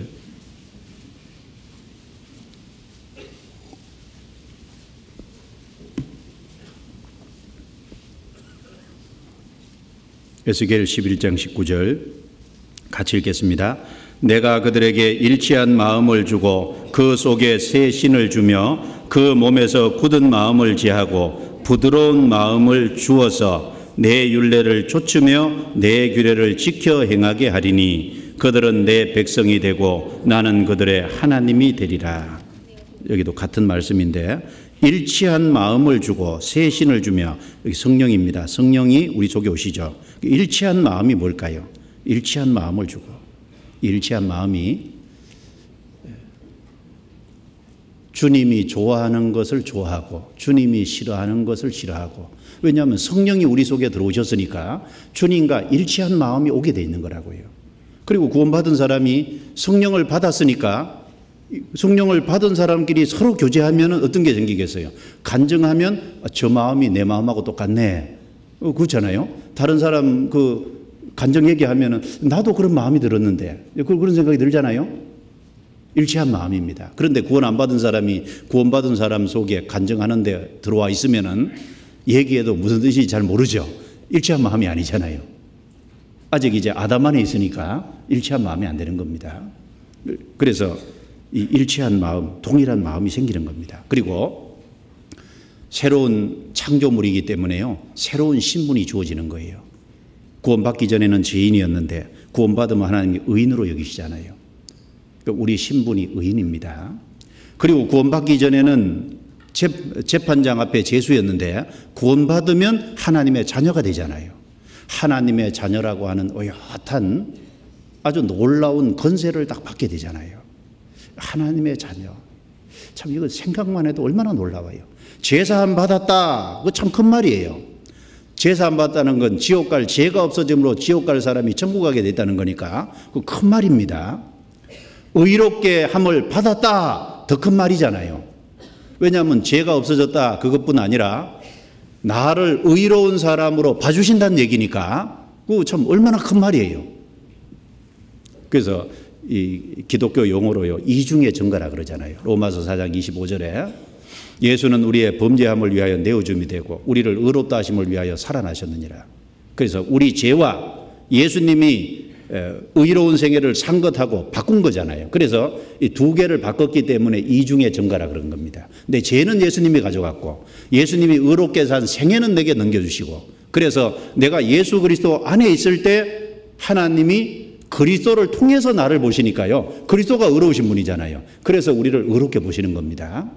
그래서 우리가 죄가 없어진 동시에 의롭게 돼서 천국 가는 거잖아요. 큰 말입니다. 그보다도 더 큰 말이 뭐예요? 하나님의 자녀가 됐다. 그래서 성경에 하나님의 자녀가 된 걸 권세라 그랬잖아요. 권세. 대통령의 자녀가 됐다. 권세죠. 옛날에 왕의 자녀다. 권세지 않습니까? 예를 들면 이 초등학교 다닐 때 담임 선생님 아들이 됐다. 권세입니다. 담임 선생님이 자기 아버지예요. 그러면 이제 다른 학생들이 뭘 못 건드려. 그렇죠? 못 건드려요. 요즘 이제 군대 문제가 이제 많이 어수선하게 이제 뉴스에 많이 뜨는데요. 제가 군대 이렇게 다니면서 보니까 군대 장성들 아들은 특별 대우를 좀 받는 것 같더라고요. 장성들 아들은 어떤 보직도 좋은 곳에 가고 받잖아요. 그러니까 이제 군대 장성의 아들이 됐다는 게 일종의 건세인 거예요. 그런데 하나님의 아들이 됐다. 이 얼마나 큰 건세예요. 성경에 요한복음 1장 넘겨보겠습니다. 요한복음 1장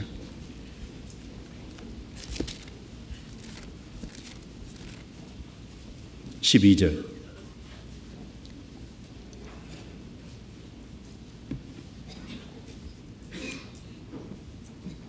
같이 읽겠습니다. 영접하는 자 곧 그 이름을 믿는 자들에게는 하나님의 자녀가 되는 권세를 주셨으니. 자, 그 이름을 믿는다. 예수 이름이 구원이잖아요. 바로 구원해 주신 사실을 믿는 것이, 하신 일을 믿는 것이 믿는 겁니다. 하나님의 자녀가 되는 권세를 주셨으니. 믿을 때 하나님의 자녀가 되는 권세잖아요. 그 말은 되는 권세니까 구원 안 받으면 하나님의 자녀가 아니라는 거죠. 아니었다가 구원 받아서 하나님의 자녀가 됐다는 말이잖아요. 되는 권세입니다. 그러니까 구원 받은 사람은 하나님의 자녀라는 권세를 받은 거예요. 놀라운 권세입니다. 제가 로마서 8장 32절을 보면서요, 마음에 큰 감동을 받은 적이 있는데, 로마서 8장 32절이 자기 아들을 아끼지 아니하시고 우리 모든 사람을 위하여 내어주신 이가 어찌 아들과 함께 모든 것을 우리에게 은사로 주지 아니하시겠느냐. 자, 아들을 아끼지 않고 내어줬다. 자, 하나님에게 가장 소중한 분이 독생자잖아요. 독생자 예수 그리스도를 아끼지 아니하고 나를 위해서 내어주셨다. 그러면은 가장 소중한 걸 내어줄 정도면 나머지 거는 얼마든지 내줄 수 있는 거 아니겠어요?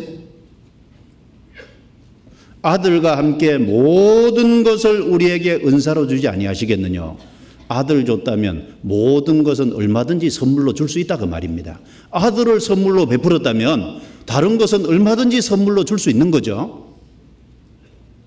그 사실은 아들이 온 사람은 그래서 모든 것이 온 거나 마찬가지인 거예요.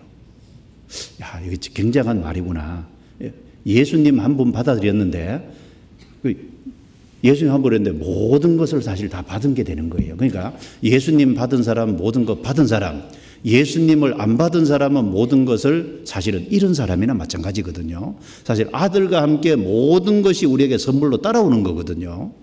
근데 왜 지금 안 주냐? 왜 지금 안 주시냐면요, 우리 신앙이 자라는 만큼 주세요. 부모가 어린아이들한테 면도칼 안 주죠. 5살짜리한테 오토바이 안 내주잖아요. 자라는 만큼, 필요한 만큼 이렇게 주잖아요. 그래서 우리 신앙생활에 필요한 만큼 하나님이 모든 것을 은사로 이렇게 우리를 위해 사용하시는 것이 맞을 겁니다.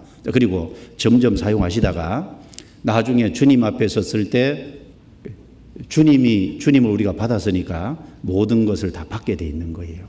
한번 가보세요. 틀림없이 그럴 겁니다. 모든 것을 우리에게 은사로 주신다 그랬거든요. 그리고 새로운 창조물이 됐기 때문에, 새로운 피조물이 됐기 때문에, 새 것이 됐기 때문에 이제 새로운 가족과 새로운 집이 생긴 거예요. 새로운 가족이 누구죠? 구원받은 형제자매들. 새로운 집이 뭡니까? 교회라는 게 생긴 거잖아요.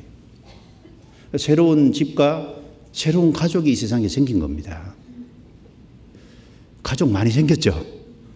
가족 얼마나 많이 생겼어요? 에베소서 2장 한번 넘겨보겠습니다. 에베소서 2장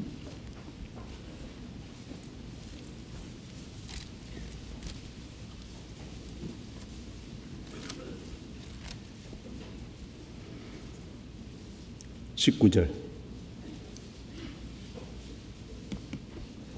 같이 읽겠습니다. 그러므로 이제부터 너희가 외인도 아니요 손도 아니요 오직 성도들과 동일한 시민이요 하나님의 권속이라.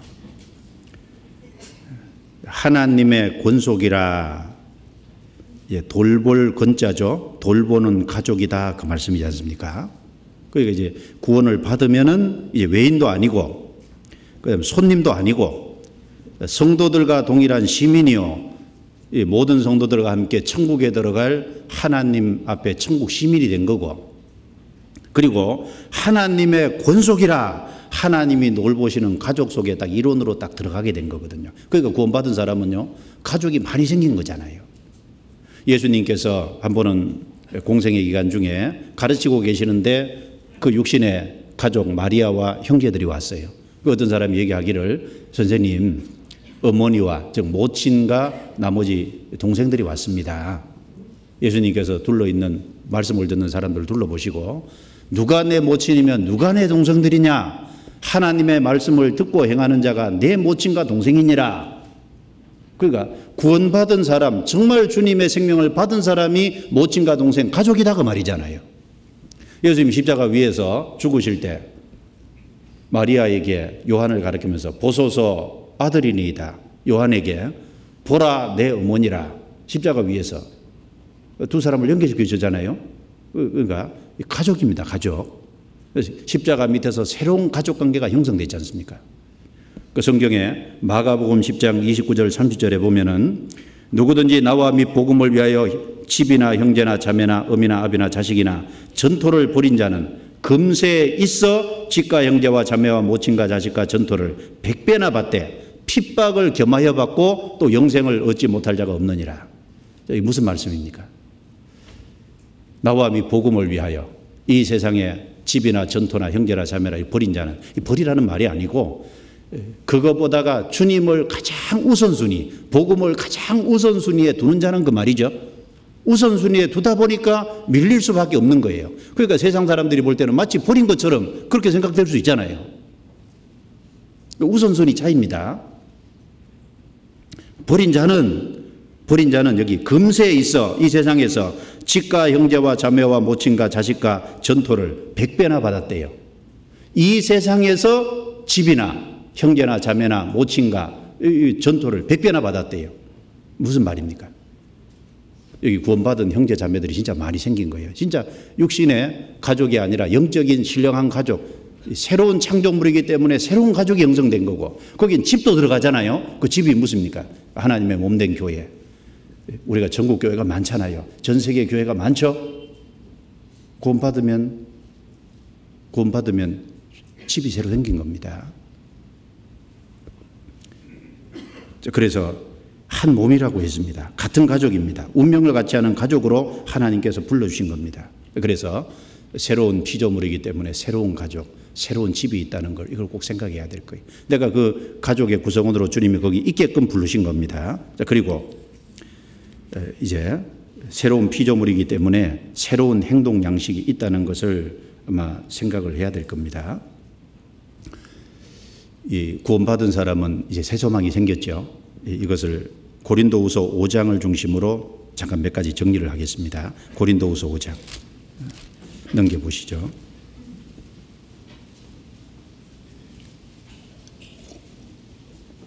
먼저 5장 1절부터 5절까지는요, 이제 새로운 피조물이니까 새로운 소망이 있다는 말씀을 하신 겁니다. 1절 제가 읽겠습니다.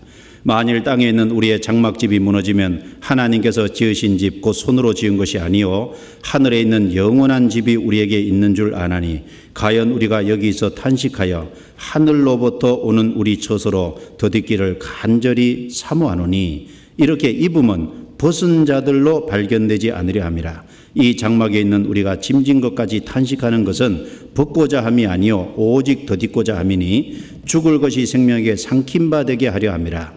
같이 읽습니다. 곧 이것을 우리에게 이루게 하시고 보증으로 성령을 우리에게 주신 이는 하나님이시니라. 여쭤보겠습니다.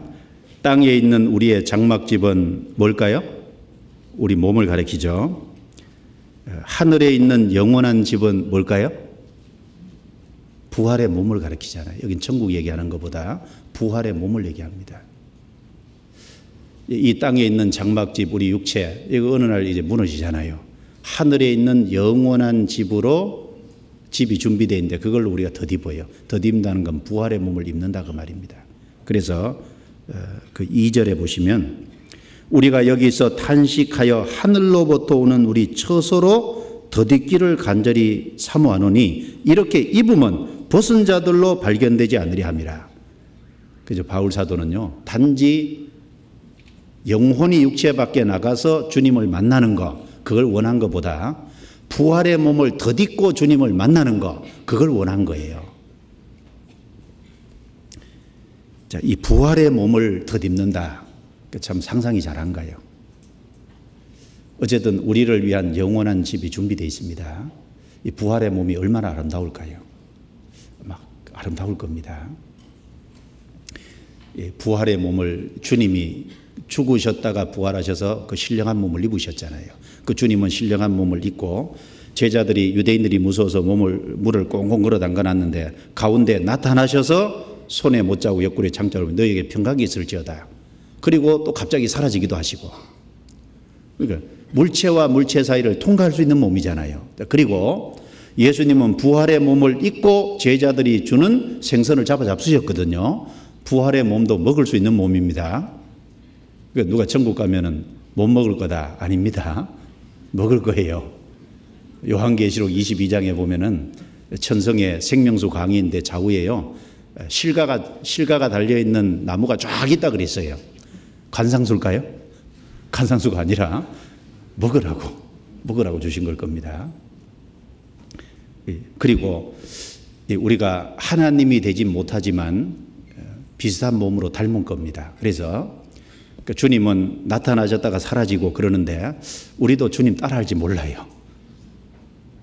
그래서 천년왕국에 가시면 가보고 싶은데 시간 가보세요. 지금 여행 많이 다니려고 하지 마시고 그때 가서 그 천년왕국 때 들어가고 새 창조를 다시 하잖아요. 피조 세계를 다시 창조하고 에덴 동산에서 바꾸니까 지금 그 좋은 곳 많잖아요. 가보면은 좋은 곳 많은데 이게 타락된 세상도 이런데 주님이 새롭게 에덴 동산처럼 바꿔놓으면은 얼마나 참 아름다울까 그 생각이 좀 들잖아요. 그 천년왕국 때 가서 여행 시원하세요. 지금은 주님 일하고.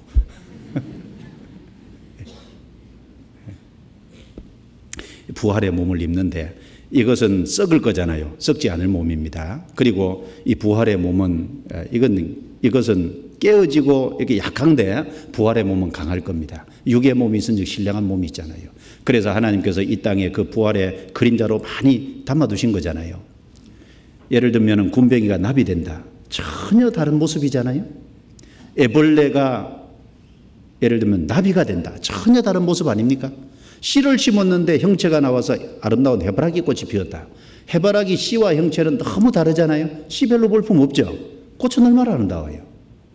그런 것처럼 우리 육신의 몸이 없어질 때 부활의 몸은 아주 영광스럽게 될 것을 말합니다. 그래서 여기 바울은 그걸 간절히 원했어요. 4절에 이 장막에 있는 우리가 짐진 것 같이 탄식하는 것은 벗고자 함이 아니요 오직 덧입고자 함이니 죽을 것이 생명에게 삼킨 바 되게 하려 함이라. 그래서 이 육신을 입고 있는 동안은 짐진 것까지 탄식한다. 이제 왜 이렇게 말씀했을까? 바울도요.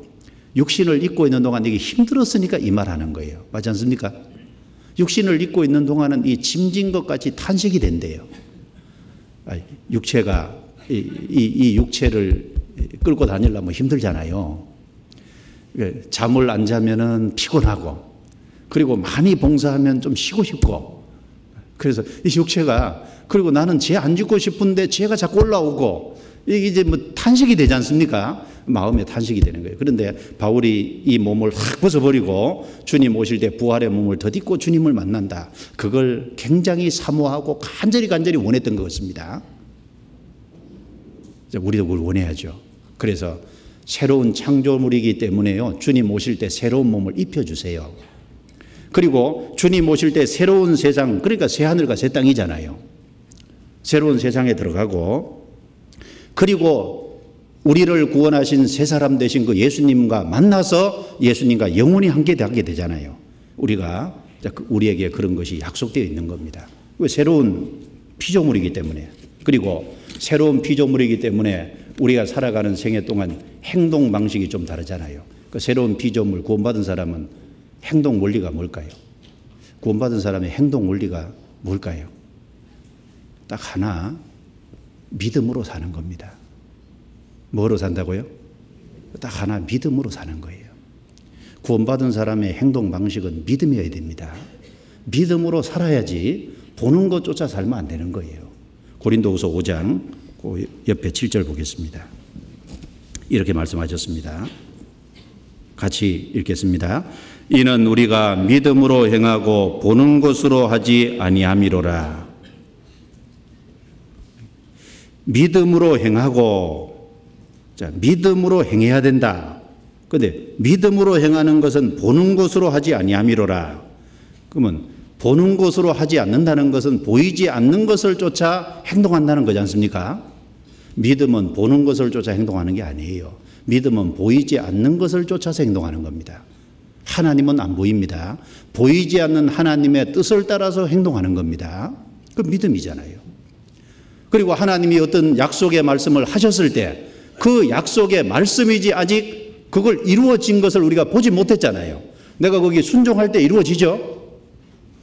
약속의 말씀을 하셨는데 그 약속의 말씀이 이루어지는 것을 보지 못했지만 그 약속의 말씀을 따라 행하는 것이, 따라서 행동하는 것이 그게 믿음이잖아요. 믿음이죠.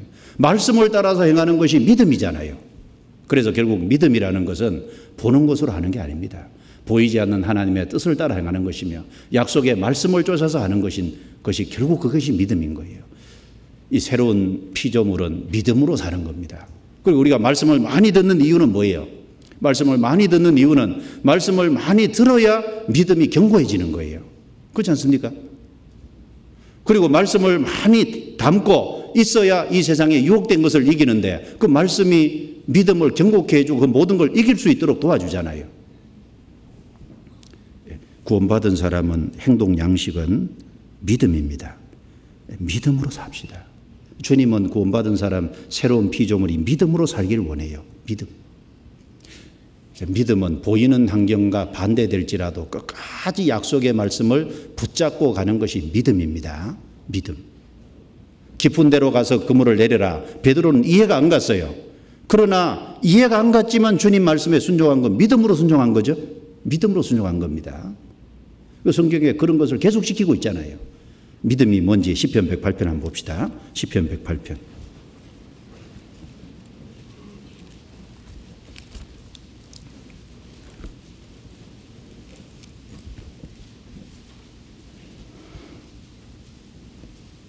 시편 108편 1절. 하나님이여 내 마음을 정하여 싸우니 내가 노래하며 내 심령으로 찬양하리로다. 건너뛰어서요. 7절. 하나님이 그 거룩하심으로 말씀하시되 내가 뛰놀리라. 내가 세겜을 나누며 숫꽃 골짜기를 측량하리라. 길르앗이 내 것이요 므낫세도 내 것이며 에브라임은 내 머리의 보호자요 유다는 나의 홀이며 모압은 내 목욕통이라. 에돔에는 내 신을 던질지며 블레셋 위에서 내가 외치리라 하셨도다.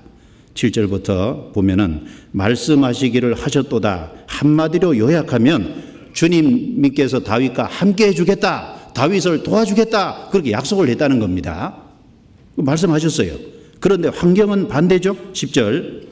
누가 나를 이끌어 견고한 성에 들이며 누가 나를 에돔에 인도할꼬. 하나님이여 주께서 우리를 버리지 아니하셨나이까. 하나님이여 주께서 우리 군대와 함께 나아가지 아니하시나이다. 아니, 하나님이 도와주시겠다고, 하나님이 함께 하시겠다고 말씀하셨어요. 그런데 환경은 반대잖아요. 환경은 어떤 환경입니까? 주께서 우리 군대와 함께 나아가지 아니하시나이다. 주께서 우리를 버리지 아니하셨나이까. 완전히 버림받은 것 같은, 주님이 아무 신경도 안 쓰고 주님이 함께 하지 않는 것 같은 상황이 생기는 거예요. 위급한 상황이 생기는 겁니다. 자, 이럴 때 어떻게 하죠? 믿음으로 행한다는 게 뭡니까?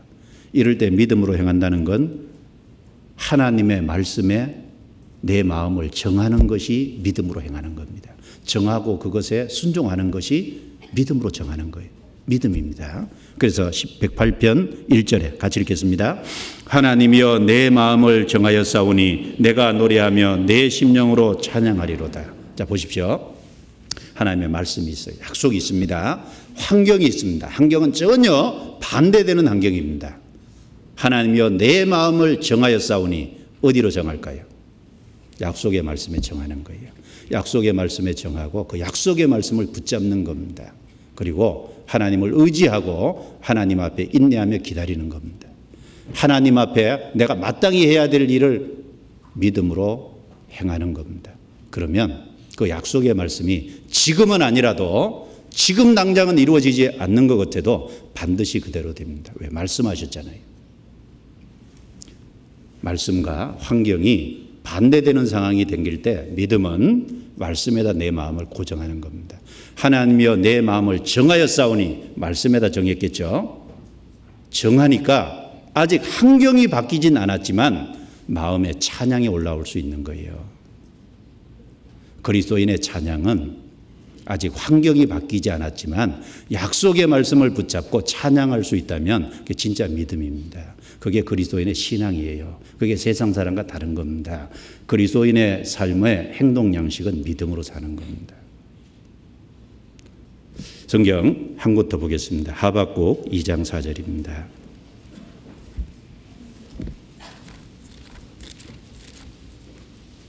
이 2장 4절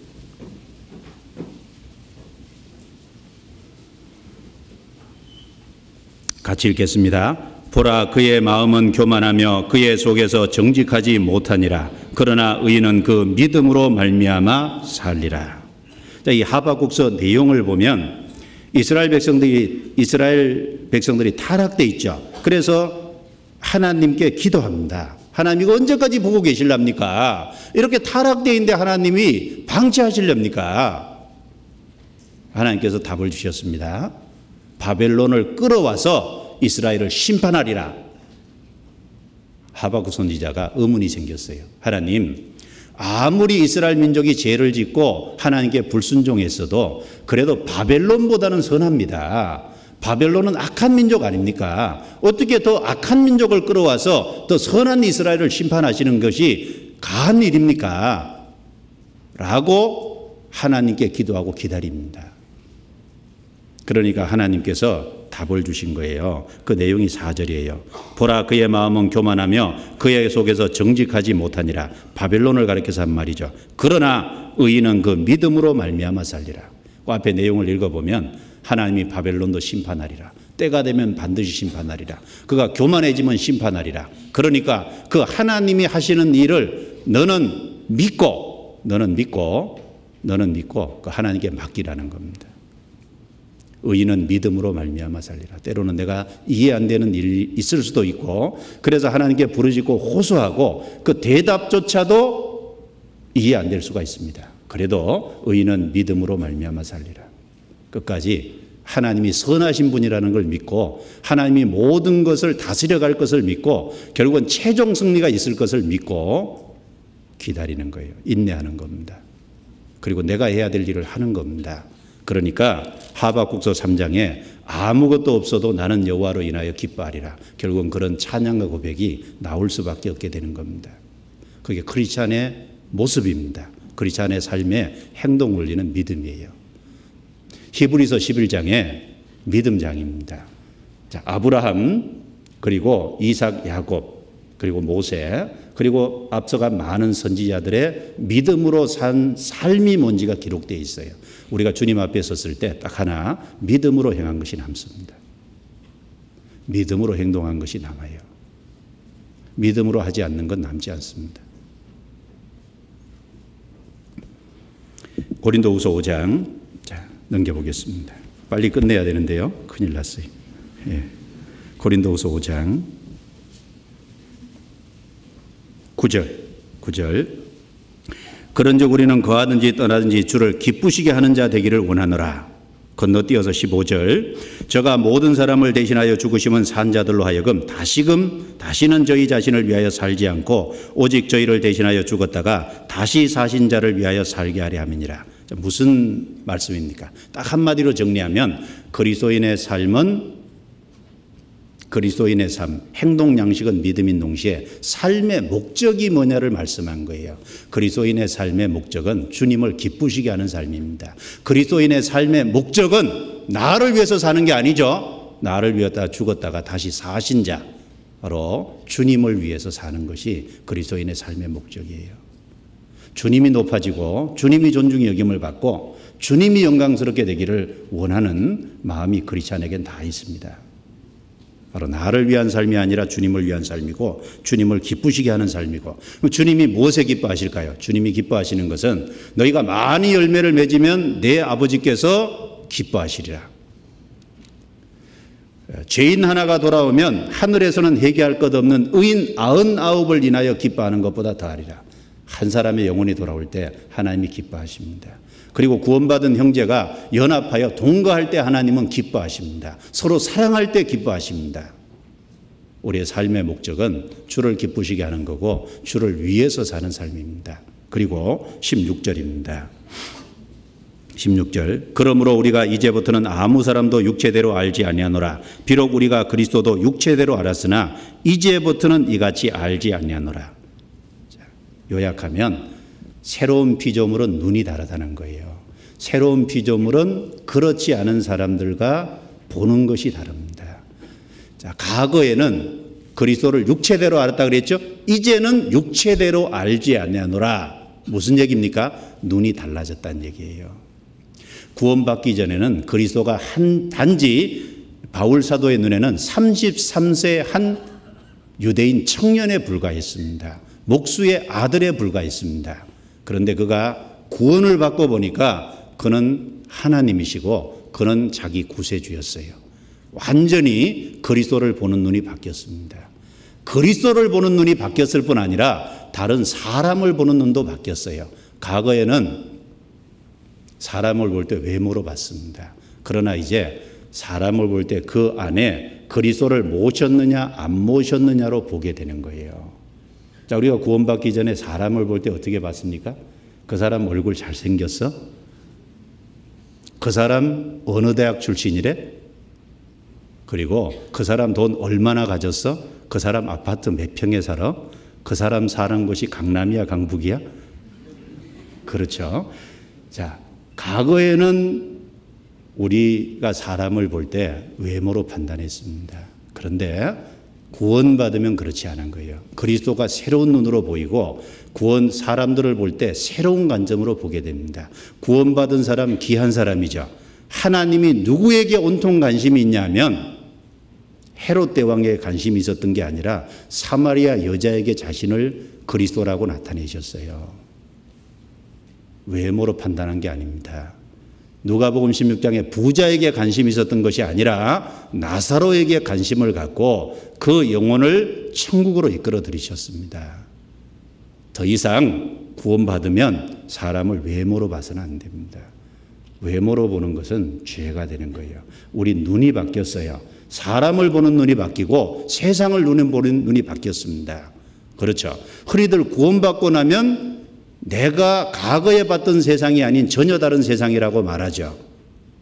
내가 어제 봤던 돌이 오늘 똑같이 보지만 어제 봤던 돌은 그냥 무의미한 돌인데 오늘 보는 돌은 돈이 아니죠. 돌은 구원받고 나서 돌을 보면 그게 하나님의 창조물인 거예요. 거기에 필요하니까 하나님이 거기 만들어 놓으신 거라는 겁니다. 전부 새롭게 보이는 겁니다. 사람과 이 세상이 다 새롭게 보이는 거예요. 눈이 달라졌어요.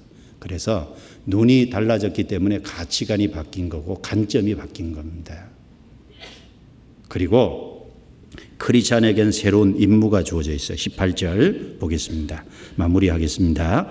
모든 것이 하나님께로서 났나니 저가 그리스도로 말미암아 우리를 자기와 화목하게 하시고 또 우리에게 화목하게 하는 직책을 주셨으니 이는 하나님께서 그리스도 안에 계시사 세상을 자기와 화목하게 하시며 저희의 죄를 저에게 돌리지 아니하시고 같이 읽습니다. 화목하게 하는 말씀을 우리에게 부탁하셨느니라. 자, 화목하게 하는 직책을 주셨고 화목하게 하는 말씀을 주셔서 20절에는 이러므로 우리가 그리스도를 대신하여 사신이 되었다. 그리스도의 사신으로 삼아주신 거예요. 구원받으면 새로운 임무, 새로운 사명이 주어져 있는 겁니다. 무슨 사명입니까? 화목하게 하는, 하나님과 사람을 화목하게 하는 우리는 복음이라는 말씀을 갖고 있어요. 화목하게 하는 말씀, 어떻게 하면 하나님과 화목될 수 있는지 답을 알고 있습니다. 답을 알고 있어요.